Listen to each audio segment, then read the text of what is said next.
मार्कुस रचित सुसमाचार 3 अध्याय। और वह आराधनालय में फिर गया और वहां एक मनुष्य था जिसका हाथ सूख गया था, और वे उस पर दोष लगाने के लिए उसकी घात में लगे हुए थे कि देखें वह सब्त के दिन में उसे चंगा करता है कि नहीं। उसने सूखे हाथ वाले मनुष्य से कहा, बीच में खड़ा हो, और उनसे कहा, क्या सब्त के दिन भला करना उचित है या बुरा करना, प्राण को बचाना या मारना? पर वे चुप रहे। और उसने उनके मन की कठोरता से उदास होकर उनको क्रोध से चारों ओर देखा और उस मनुष्य से कहा, अपना हाथ बढ़ा। उसने बढ़ाया और उसका हाथ अच्छा हो गया। तब फरीसी बाहर जाकर तुरंत हेरोदियों के साथ उसके विरोध में सम्मति करने लगे कि उसे किस प्रकार नाश करें। और यीशु अपने चेलों के साथ झील की ओर चला गया, और गलील से एक बड़ी भीड़ उसके पीछे हो ली, और यहूदिया और यरूशलेम और इदूमिया से और यरदन के पार और सूर और सैदा के आसपास से एक बड़ी भीड़ यह सुनकर कि वह कैसे अचंभे के काम करता है उसके पास आई। और उसने अपने चेलों से कहा, भीड़ के कारण एक छोटी नाव मेरे लिए तैयार रहे, ताकि वे मुझे दबा न सकें, क्योंकि उसने बहुतों को चंगा किया था। इसलिए जितने लोग रोग से ग्रसित थे उसे छूने के लिए उस पर गिरे पड़ते थे। और अशुद्ध आत्माएं भी जब उसे देखती थीं तो उसके आगे गिर पड़ती थीं और चिल्लाकर कहती थीं कि तू परमेश्वर का पुत्र है। और उसने उन्हें बहुत चिताया कि मुझे प्रकट न करना। फिर वह पहाड़ पर चढ़ गया और जिन्हें वह चाहता था उन्हें अपने पास बुलाया, और वे उसके पास चले आए। तब उसने 12 पुरुषों को नियुक्त किया कि वे उसके साथ साथ रहें, और वह उन्हें भेजे कि प्रचार करें और दुष्टात्माओं को निकालने का अधिकार रखें।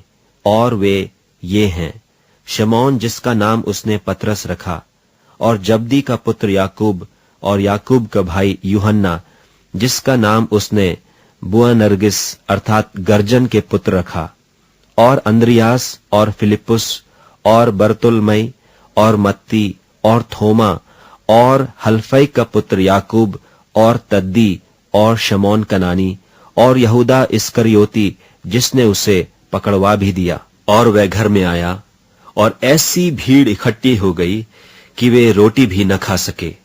जब उसके कुटुंबियों ने यह सुना तो उसे पकड़ने के लिए निकले, क्योंकि कहते थे कि उसका चित्त ठिकाने नहीं है।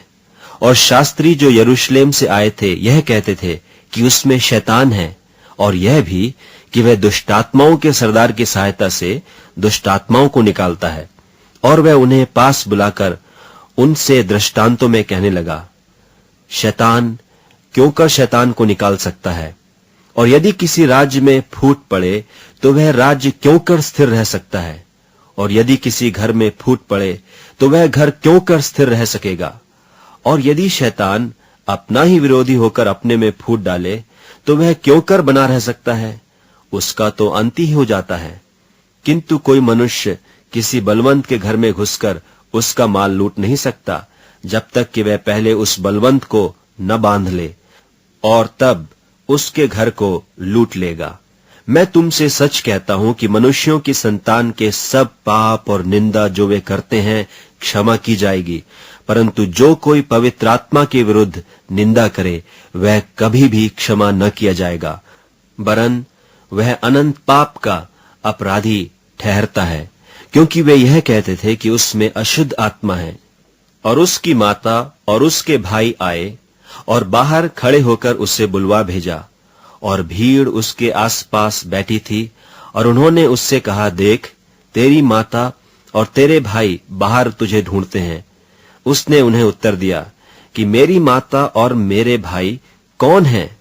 और उन पर जो उसके आसपास बैठे थे दृष्टि करके कहा, देखो, मेरी माता और मेरे भाई ये हैं।